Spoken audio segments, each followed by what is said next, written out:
Bismillahirrahmanirrahim. Assalamualaikum warahmatullahi wabarakatuh. Hamdan sholatan amma ba'du. Kita ucapkan puji syukur marilah kita panjatkan kepada Allah Subhanahu wa taala yang telah memberikan kita kesehatan kepada anak-anak maupun kepada ibu, sehingga kita bisa berjumpa lagi di kesempatan kali ini ya. Mudah-mudahan kalian tetap semangat walaupun kalian masih belajar di rumahnya masing-masing ya. Oke, lanjut untuk pendidikan agama Islam pelajaran kali ini ya. Kemarin kita belajar tentang pentingnya ilmu pengetahuan ya. Sudah jelas diterangkan di dalam firman Allah, Quran surat Al-Mujadilah ayat 11 dan juga Quran surat Ar-Rahman ayat 33. Maka Allah akan mengangkat derajat bagi siapa saja yang mau mencari ilmu gitu ya. Begitupun hadisnya ya, thalabul ilmi faridatun ala kulli muslimin wal muslimat ya. Begitupun ada juga man arada dunya fa'alai bil ilmi wa man aradal akhirah fa'alai bil ilmi ya. Jika kita ingin bahagia di dunia maka kita harus mencari ilmu.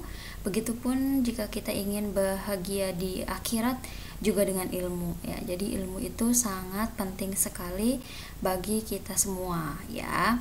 Oke, kita lanjutkan sebelum kita masuk ke hukum tajwid ya. Yang akan kita pelajari yaitu hukum tajwid alif lam. Oh ya, sebelumnya Umi ucapkan terima kasih ya. Umi kasih jempol nih bagi yang sudah kirimkan tugasnya dan juga sudah menulis. Alhamdulillah ya, tulisannya luar biasa ya. Ada yang kebaca mungkin oleh Umi, ada juga yang masih belum kebaca ya. Tolong diperbaiki lagi nulis Arabnya. Oke, nanti kita masuk ke hukum tajwidnya. Apa sih Mi yang akan kita bahas hukum tajwidnya? Yaitu alif lam terlebih dahulu ya. Gampang alif lam ya. Oke, alif lam ada berapa sih? Gampang ya. Oke, sebelumnya kita akan menyinggung dulu nih bahwasanya menuntut ilmu itu sebetulnya ada syarat-syaratnya nih. Ini menurut Imam Syafi'i ya. Imam Syafi'i itu adalah imam yang besar ya. Beliau juga sama dulunya belajar sebelum menjadi imam besar ya. Beliau juga sama berguru kepada Imam Maliki, kemudian berguru juga kepada Imam Hanafi ya. Beliau itu salah satu murid yang sangat cerdas, kemudian salah satu murid yang dibanggakan oleh guru-gurunya ya. Oleh sebab itu menyebutkan bahwa syarat menuntut ilmu itu ya menurut Imam Syafi'i pertama kecerdasan ya. Jadi kecerdasan itu ya memang kita dapatkan ya berdasarkan fitrah ya gitu. Tapi kita juga intinya sebetulnya begini, orang cerdas itu bisa kalah loh oleh orang yang rajin gitu ya. Jadi yang rajin tapi tidak kurang cerdas begitu, tapi ketika dia kerajinannya itu unggul maka bisa akan mengalahkan orang yang cerdas. Jadi jangan minderan nih kalau misalkan kita kok aku mah nggak hafal ya. Nah barangkali kita belum diperbaiki tuh sholatnya kah atau apanya kah ya. Bahkan Imam Syafi'i sendiri itu salah satunya adalah restu dari ibu terutama ya. Jadi kalian tuh menuntut ilmu, apalagi kalian nih yang sekarang di PJJ, pastinya kalian digeprak-gepraknya oleh ibu kalian ya. Ayo cepet-cepet bangun, kalian mau PJJ pasti oleh ibu kalian. Kalau sekolah mungkin memang kebiasaan ya kalian bangun pagi kemudian berangkat ke sekolah. Tapi kalau di rumah kan kalian pasti santai-santai saja.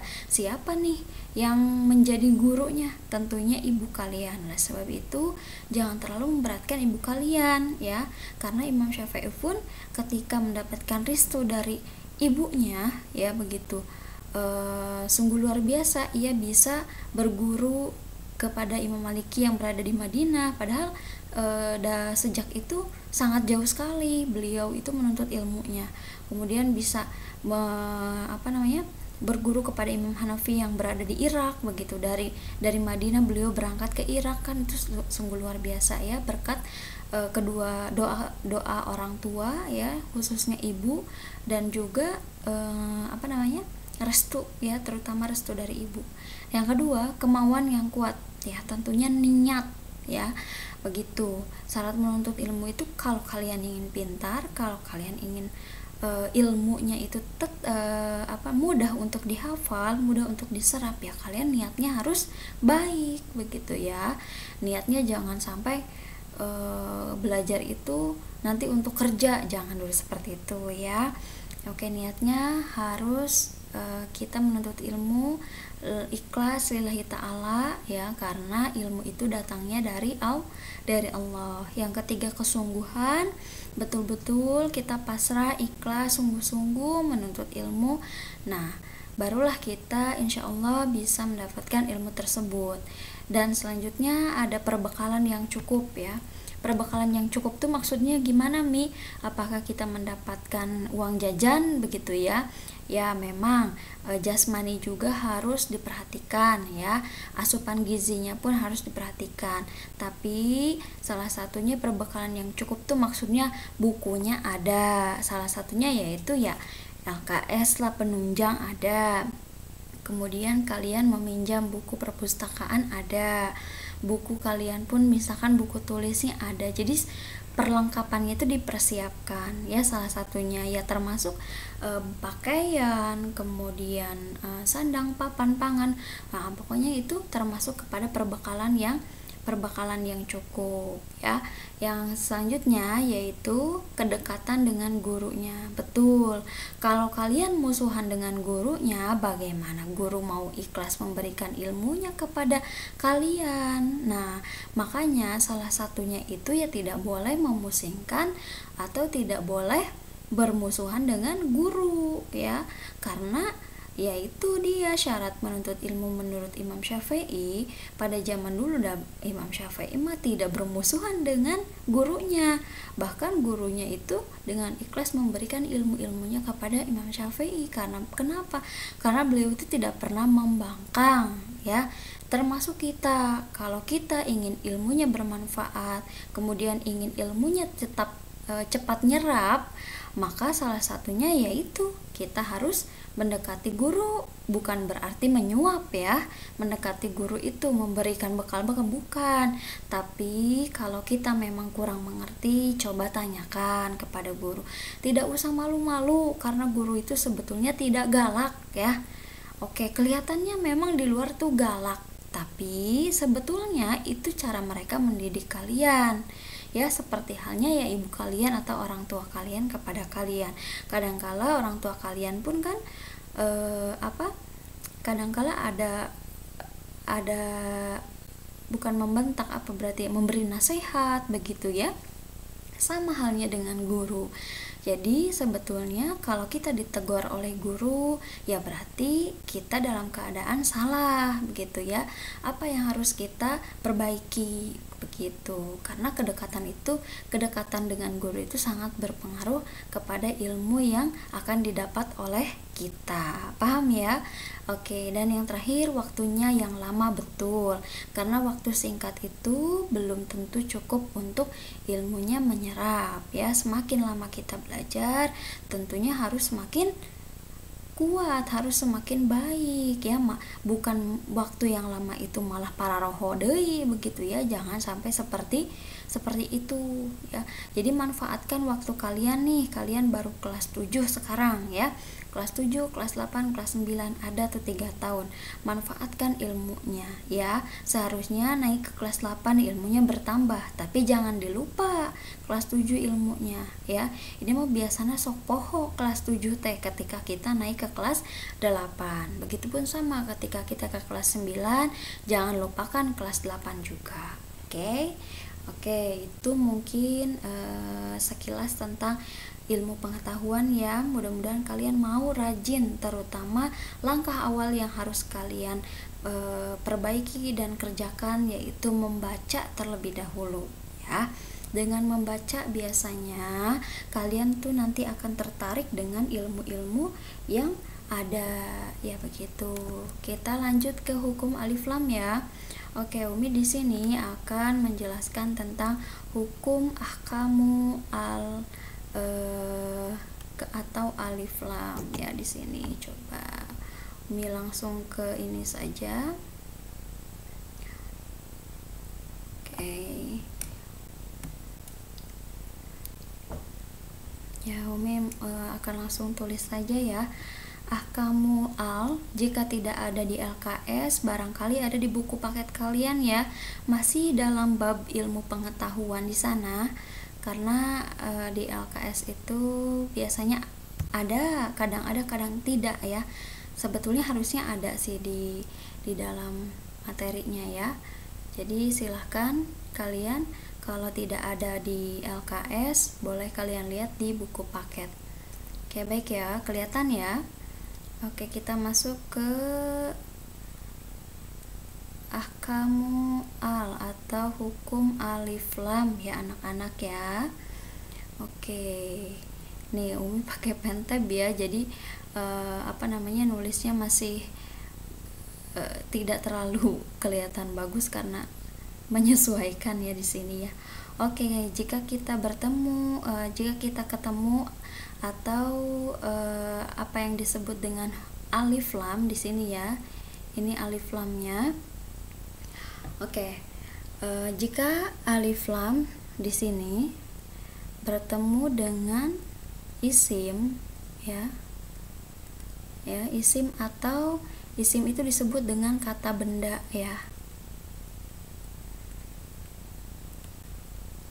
Oke, di sini maka hukumnya yaitu idhar. Kenapa idhar? Oke, kita contohkan dulu ya. Jika al bertemu dengan isim itu kata benda ya. Al masjidu, kita ambil contoh al masjid. Masjid itu kan benda ya. Oke, barang. Kita tulis al masjidu. Oke, al masjidu. Maka di sini alnya jelas ya, dibaca al masjidu. Kenapa demikian? Karena alif lam bertemu dengan salah satu huruf komariah. Nah, di sini nih ya. Komariah yaitu huruf mim. Kenapa bisa demikian? Oke, kita lanjut ke hukum al. Ternyata hukuman alif lam itu terbagi menjadi dua. Yang pertama ada yang disebut dengan idhar. Oke, idhar komariah ya. Ada yang disebut dengan idhar komariah ya. Oke. Ada yang disebut dengan idhar komariah. Idhar komariah itu ternyata hurufnya itu ada 14 ya anak-anak. Oke, apa saja? Yaitu dikumpulkan dalam lafaz. Oke. Ini ya, dikumpulkan dalam lafaz ifki hajaka ya. Bisa kalian lihat di buku paketnya ada hajaka wakhof. Oke, aqimah.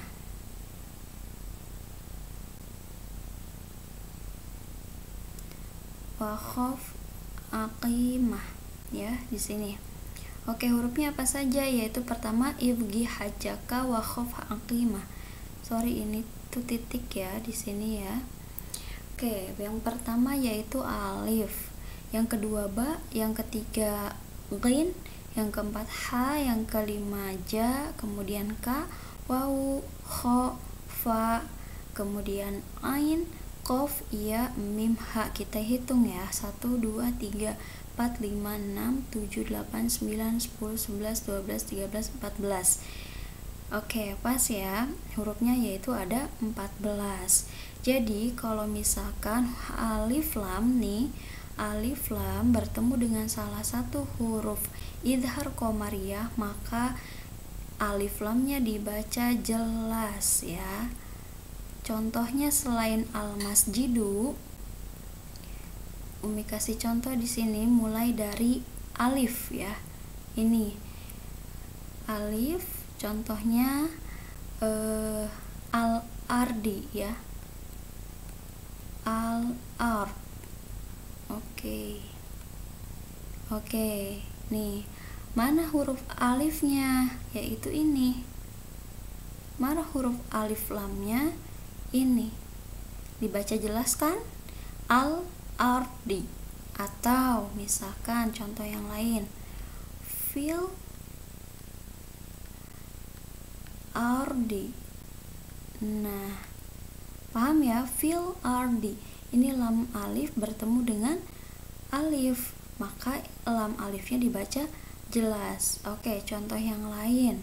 Misalkan huruf ba. Oke, apa ya? Al-baqiyatu ya, coba al-baqiyatu.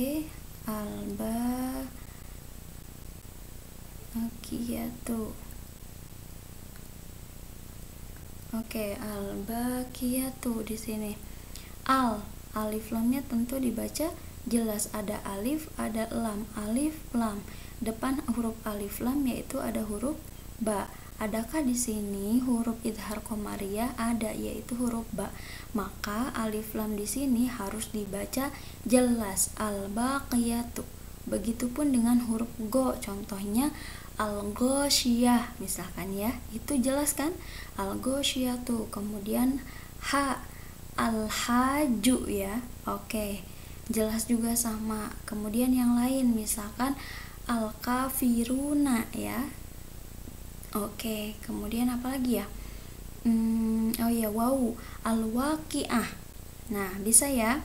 Oke, kalau kalian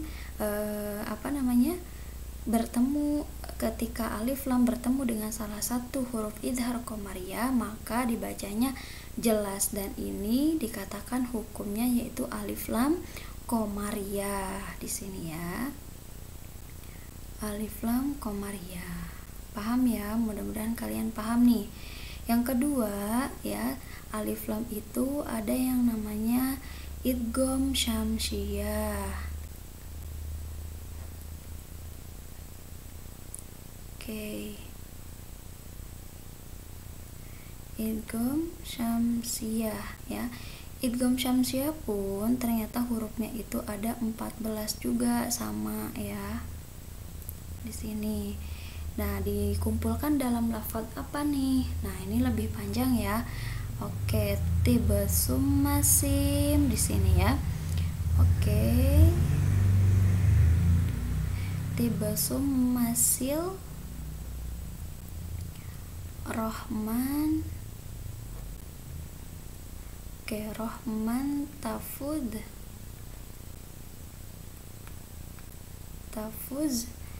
dif.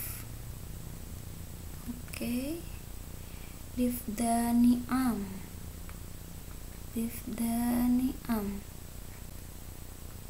Nih ya. Kemudian daksu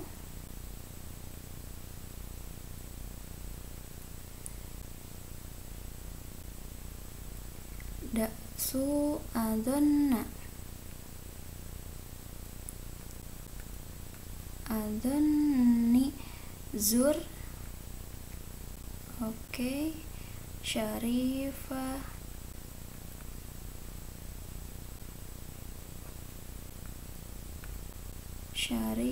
Lil karomah. Oke. Kenapa Mi panjang sekali? Sebetulnya ini tuh diambilnya hanya huruf depannya saja. Tib itu huruf to ya. Mi kecilin dulu ininya ya.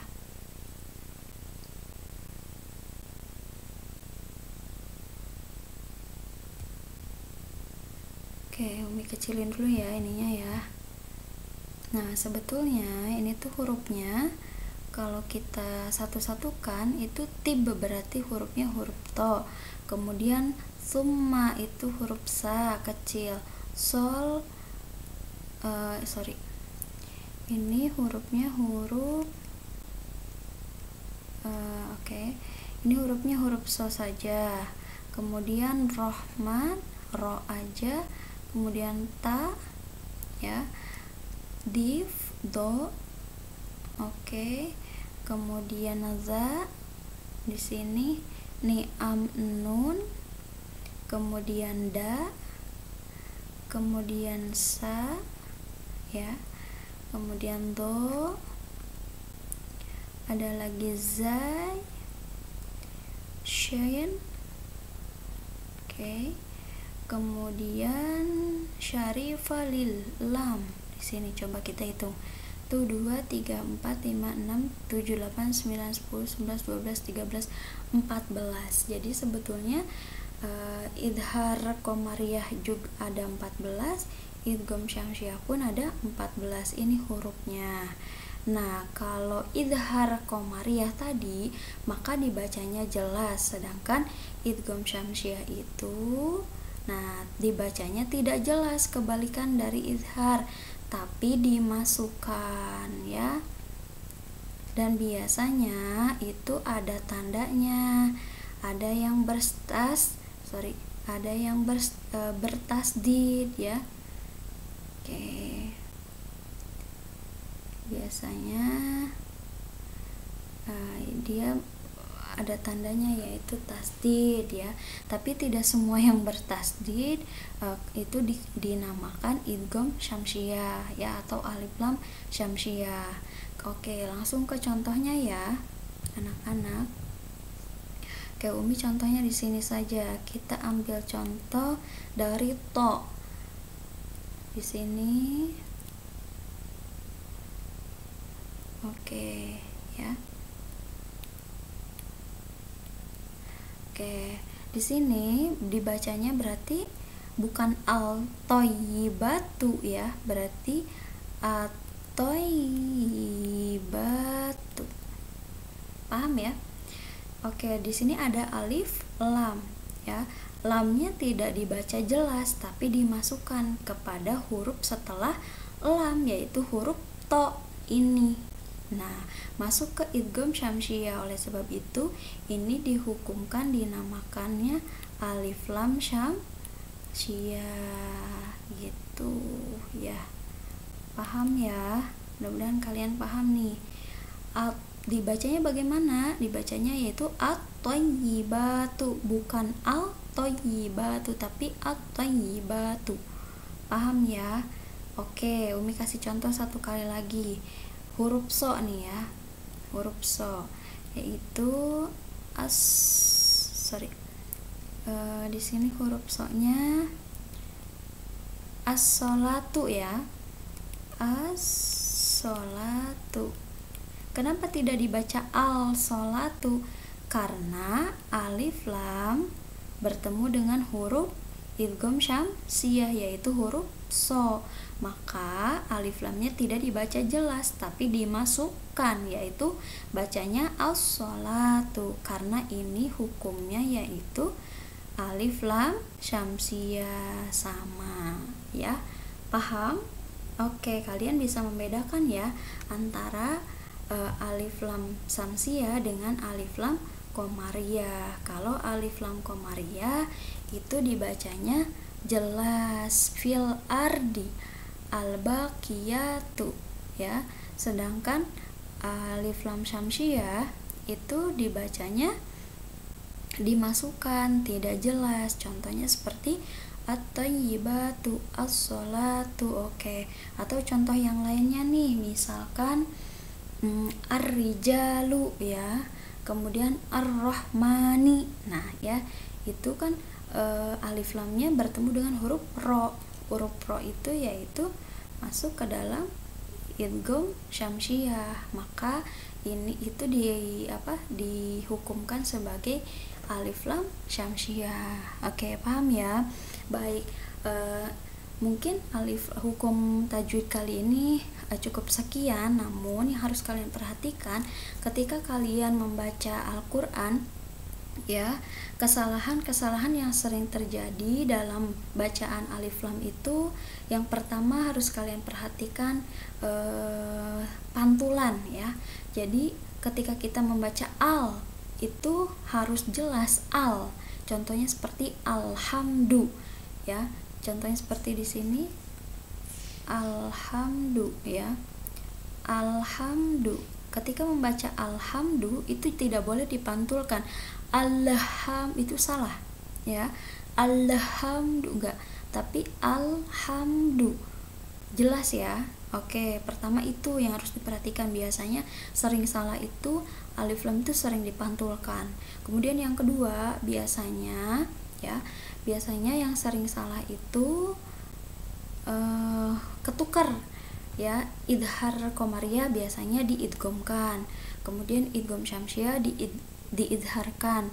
Contohnya yaitu tadi kata ibu, ketika kita membaca at-thayyibatu, nah maka kita harus membacanya dengan at-thayyibatu, tidak boleh al-thayyibatu, itu salah karena kita harus membacanya secara idgham syamsiah ya. Di sini dimasukkan at-thayyibatu. Kalau kita baca al-thayyibatu maka itu bacanya idhar komariah, maka salah ya.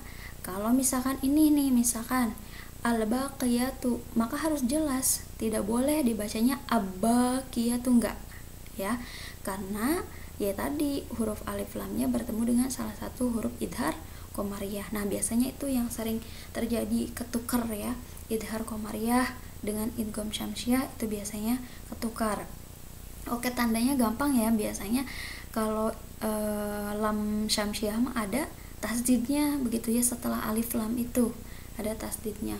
Kalau al komariah biasanya jarang ya, tapi tidak semua ya, ada yang tidak ya, tidak ada tandanya. Yang ketiga, kemudian tidak boleh ditebalkan. Contohnya al-ghosiyah, misalkan membaca al-ghosiyah itu kan idhar ya, jelas. Nah tidak boleh di al-ghosiyah, tidak boleh ditafhimkan ya, tapi bacanya jelas al-ghosiyah, tidak boleh enggak boleh ya, itu kan tafhim. Nah itu biasanya kesalahan-kesalahan yang sering terjadi, tolong diperhatikan ya. Nah ada, kalau misalkan alif lam ketemu dengan fiil di sini, nah ya contohnya kalau alif lam bertemu dengan fiil itu kata kerja ya. Kalau isim itu kata benda, kalau fiil itu kata kerja, maka hukumnya tetap idhar komariah. Contohnya seperti lafad wal tafati ya, wal tafa, oke, wal tafati, wal tafati, oke. Kan berarti ini di sini alif lam bertemu dengan huruf ta nih. Huruf ta itu adanya di mana? Adanya di sana ya, di sini nih hurufnya. Harusnya kan ini hukumnya asamsiyah. Nah karena watafati ini merupakan fiil kata kerja, maka di sini hukumnya bukan lagi syamsiyah tapi komariah ya, tetap izhar komariah dibacanya. Wal tafati, bukan wat tafati, salah, tapi wal tafati. Nah ini pengecualian ya. Kalau misalkan alif lam bertemu dengan fiil atau kata kerja, maka ia tetap dibacanya idhar walaupun hurufnya huruf idgham ya, idgham syamsiah. Paham ini saja ya. Oke, yang harus kalian pahami intinya yaitu dua ini. Hukum alif lam itu terbagi menjadi dua, yaitu alif lam komariah dan juga alif lam syamsiah. Komariah hurufnya ada 14, al syamsiah pun hurufnya ada 14. Ini contohnya ya, ini pun contohnya. Baik, ini keterangannya sedikit. Lanjut Umi nih, silakan kalian ada oleh-oleh di rumah ya, tolong carikan nih ya di dalam surat Al-Fatihah mana yang termasuk huruf al-qamariyah dan mana yang termasuk huruf al-syamsiyah. Oke, di sini cari Al-Fatihah, tidak boleh ditulis, kemudian boleh kalian tandai garisnya di bawah. Misalkan Umi kasih contoh ya, ini nih ada alhamdu. Nah ha itu berarti masuknya huruf mana nih? Ha ada nggak ya di sini? Nah ha itu idhar komariah ya, berarti masuknya ke alif lam komariah. Nah oleh kalian diisi di sini alhamdu berarti kasih tanda oleh kalian, garis bawahi di sini al-qamariyah, alif lam qamariyah. Nah, ini satunya, kemudian satu lagi ini. Ya, surat Al-Mujadalah ayat 11 dan juga surat Ar-Rahman ayat 33. Oke, mungkin hanya itu yang dapat kami sampaikan. Mudah-mudahan kalian mengerti. Mohon maaf apabila terdapat kesalahan. Silakan kalian apabila yang kurang mengerti boleh kalian komentar ya. Cukup sekian. Wabillahi taufiq wal hidayah. Assalamualaikum warahmatullahi wabarakatuh.